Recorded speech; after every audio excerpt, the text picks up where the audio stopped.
दोस्तों आपको बहुत बहुत स्वागत है इस नए वीडियो में।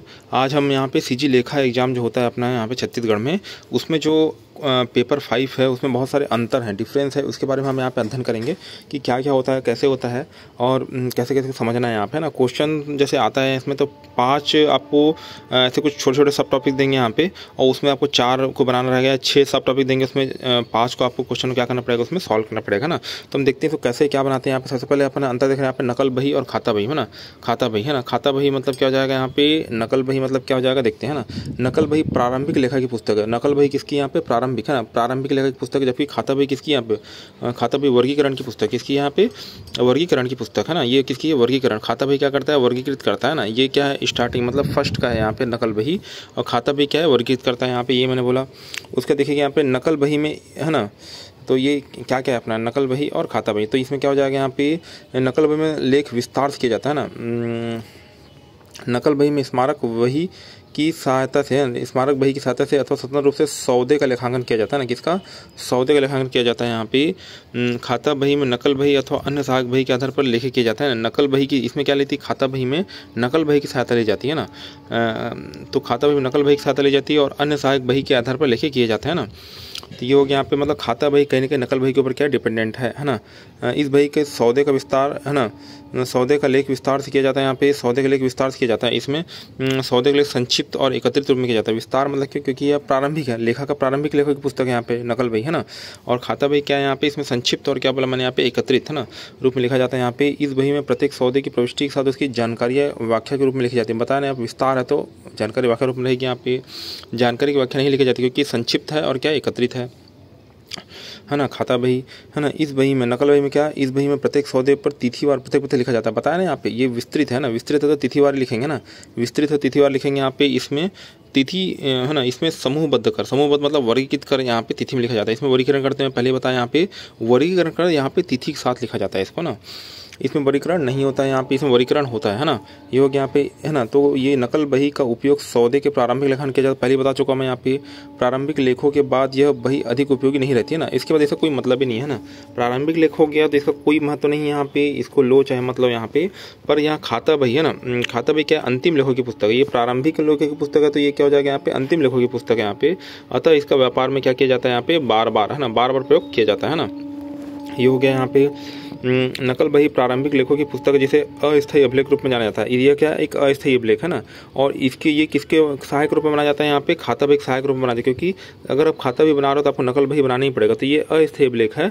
उसके बाद क्या बना जाएगा, खाता बही बना जाएगा। तो खाता एक स्थायी अभिलेख है, इसका बार बार प्रयोग करते हैं यहाँ पे हम है ना। स्थायी अभिलेख रूप में जाना जाता है क्योंकि इसमें बाद में सौदे का लेखांकन अन्य बही में नहीं किया जाता ना। इसके लेखांकन यहाँ पे खाता बही में किया जाता है, पर खाता बही का लेखांकन अन्य बही में नहीं किया जाता है। वेरी इंपॉर्टेंट यहाँ पे ना, सब कनेक्टेड है ना। अब यहाँ पे व्यापार खाता और एक क्या होता है अपना, लाभ हानि खाता है ना। तो व्यापार खाता और लाभ हानि खाता क्या क्या होता है देखते हैं यहाँ पे है ना। यह सकल लाभ है ना, सकल लाभ है ना, व्यापार खाता सकल लाभ सकल हानि को प्रदर्शित करता है। जबकि शुद्ध लाभ है ना, शुद्ध लाभ यहाँ पे और शुद्ध हानि को क्या करता है, प्रदर्शित करता है, लाभ हानि खाता है ना। सॉरी, ये सकल लाभ और सकल हानि को प्रदर्शित करता है, जबकि ये मतलब लाभ हानि खाता शुद्ध लाभ और शुद्ध हानि को प्रदर्शित करता है ना। इस खाते में प्रत्यक्ष व्यय का लेखा किया जाता है। किसमें, इस खाते में प्रत्यक्ष ना, प्रत्यक्ष व्यय है तो उसका लेखा किया जाता है। इस खाते में अप्रत्यक्ष, वेरी इंपॉर्टेंट यहाँ पे, इसमें प्रत्यक्ष और इसमें अप्रत्यक्ष, इसमें प्रत्यक्ष इसमें अप्रत्यक्ष। यहाँ पे व्यापार खाता लाभ हानि खाते का एक हिस्सा है ना। व्यापार खाता लाभ हानि खाते का ही क्या एक हिस्सा है, जबकि लाभ हानि खाता प्रमुख खाता माना जाता है। ये ही प्रमुख खाता है भाई यहाँ पे। जैसे वहाँ पे अपन ने यहाँ पे नकल बही और खाता बही देखा, तो नकल बही ऐसे ऑर्डिनरी थी और खाता बही में उसका यूज किया जा रहा था ना, मतलब खाता बही ओरिजिनल थी है ना। तो यहाँ पे व्यापार खाता लाभ हानि खाते का एक हिस्सा बोलना चाहिए यहाँ पे, और मेन खाता तो लाभ हानि खाता ही है ना, क्योंकि शुद्ध लाभ और शुद्ध हानि अपने निकाला रहता है। तो शुद्ध लाभ और शुद्ध हानि इसमें क्या होता है पता चलता है ना। व्यापार खाता लाभ हानि खाते से पूर्व तैयार किया जाता है। अब सीधी सी बात है भाई, लाभ हानि खाते के हिस्सा तो उससे पहले तैयार किया जाएगा। यहाँ पे लाभ हानि खाता व्यापार खाते के तर्क में बाद ही तैयार किया जाता है, ठीक है। व्यापार खाते का शेष लाभ हानि खाते में अंतरित किया जाता है ना। व्यापार खाते का शेष जो रहता है यहाँ पे शेष, उसको लाभ हानि खाते में क्या किया जाता है, अंतरित किया जाता है। जबकि लाभ हानि खाते का शेष यहाँ पे पूंजी खाते में अंतरित किया जाता है ना। तो व्यापार खाते का शेष किसमें, यहाँ पे लाभ हानि खाते में अंतरित किया जाता है, जबकि लाभ हानि खाते का शेष पूंजी खाते में अंतरित किया जाता है ना। अनेक व्यापारी व्यापार खाता नहीं बनाते हैं, जबकि सभी व्यापारी लाभ हानि खाता अनिवार्य रूप से तैयार करते हैं ना। बहुत सारे जो व्यापारी रहते हैं यहाँ पे ये व्यापार खाता नहीं बनाते, जबकि सभी व्यापारी लाभ हानि खाता अनिवार्य रूप से बनाते हैं, है ना। व्यापारी खाता नहीं बना तो भी चल जाएगा, पर लाभ हानि खाता तो आपको बनाना ही पड़ेगा, क्योंकि शुद्ध लाभ और शुद्ध हानि को पता करना बहुत जरूरी है ना।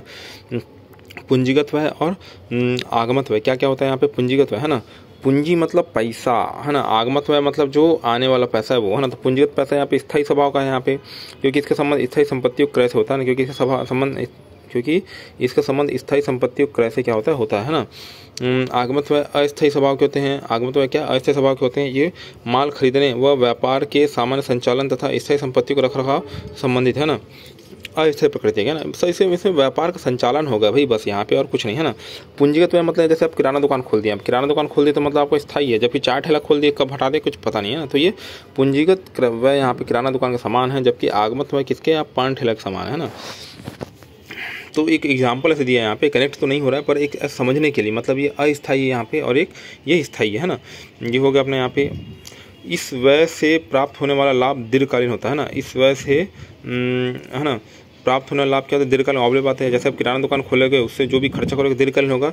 इस वजह से मिलने वाला लाभ अल्पकालीन होता है। आज चाय बिकी तो बिकी, कल नहीं बिकी, है ना। ये आपको ट्रिक इसलिए बता रहा है क्योंकि उसको चीज़ें आपको एग्जाम टाइम में याद रख सके ना। आप किराना दुकान और चाय ठेला से याद कर पाओगे चीज़ों को, इसलिए मैं यहाँ बताने की कोशिश कर रहा हूँ।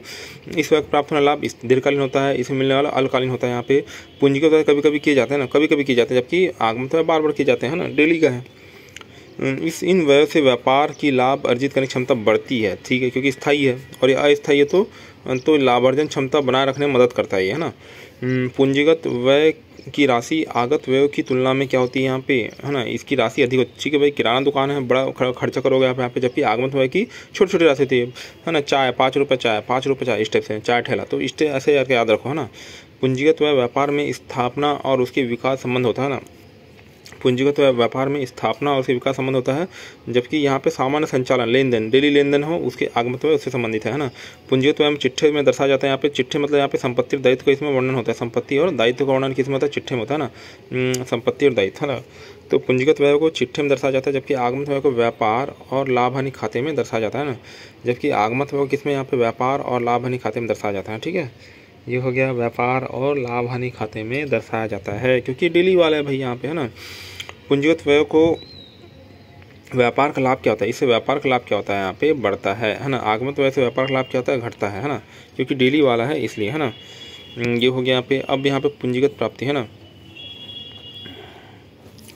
ये हो गया अपने यहाँ पे। अब पूंजीगत प्राप्ति और आगमन प्राप्ति, है ना। पूंजीगत प्राप्ति यहाँ पे पूंजीगत प्राप्ति, है ना, और आगमत प्राप्ति क्या क्या होता है भाई यहाँ पे, है ना। पूंजीगत व्यय और आगमत व्यय के बारे में हमने देखा यहाँ पे। पूंजीगत प्राप्ति और है ना आगमत प्राप्ति के बारे में देखेंगे यहाँ पे। पूंजीगत प्राप्ति का संबंध यहाँ पे स्थायी संपत्तियों के विक्रय या पूंजीत होता है। स्थायी संपत्ति क्या करेंगे यहाँ पे, बेचेंगे, है ना।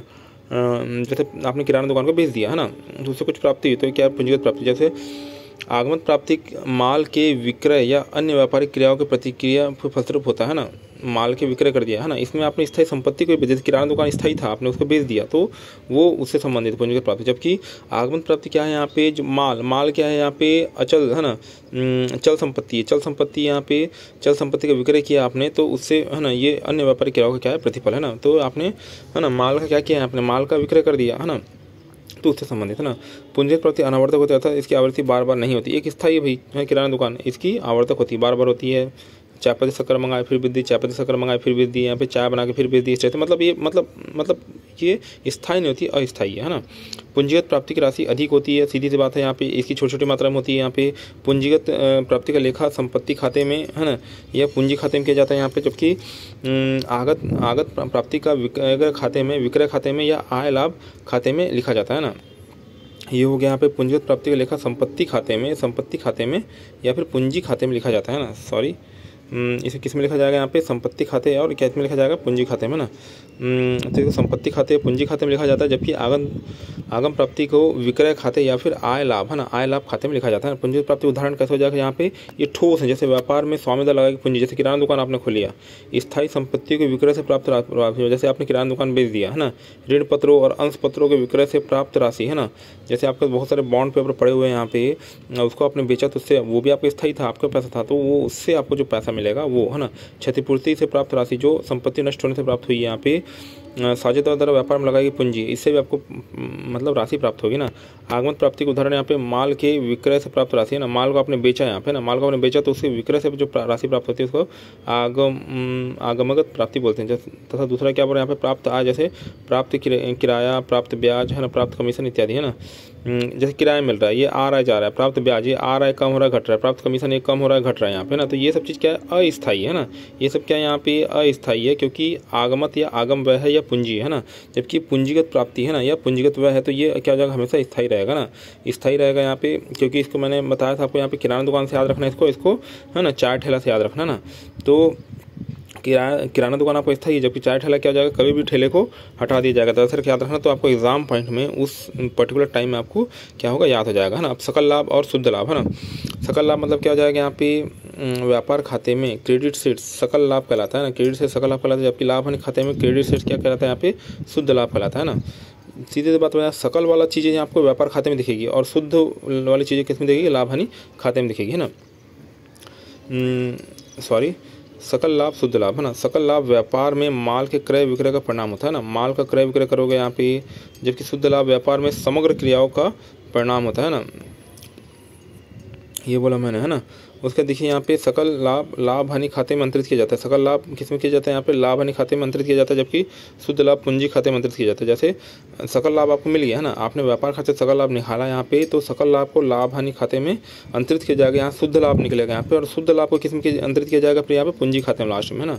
तो व्यापार से सकल लाभ से फिर लाभ हानि खाते में जाएगा, लाभ हानि खाते में वो शुद्ध लाभ निकलेगा, शुद्ध लाभ फिर पूंजी खाते में लास्ट में जाएगा यहाँ पे, है ना। तो ये हो गया यहाँ पे सकल लाभ अप्रत्यक्ष व्यय को, है ना, सकल लाभ से अप्रत्यक्ष व्यय क्या किया जाता है, घटाया जाता है ना।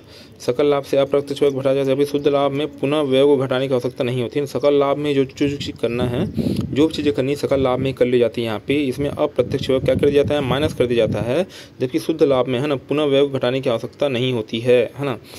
सकल लाभ माल का मूल्य निर्धारण में सहायक होता है ना, मूल्य निर्धारण में सहायक होगा। जबकि शुद्ध लाभ माल की बिक्री के मूल्य निर्धारण से कोई संबंध नहीं होता ना। शुद्ध लाभ तो जेब में जाता है भाई, सकल लाभ ऐसा है कि वो उसमें पूरा सब चीज जुड़े रहता है, तो मूल्य निर्धारण कितना करना है, क्या घटाना है, इसे समझ में आ जाता है। जबकि शुद्ध लाभ तो पूरा जेब में जाना रहता है, इसका माल के बिक्री से, है ना, माल की बिक्री के मूल्य निर्धारण से इसका कोई संबंध नहीं होता है ना।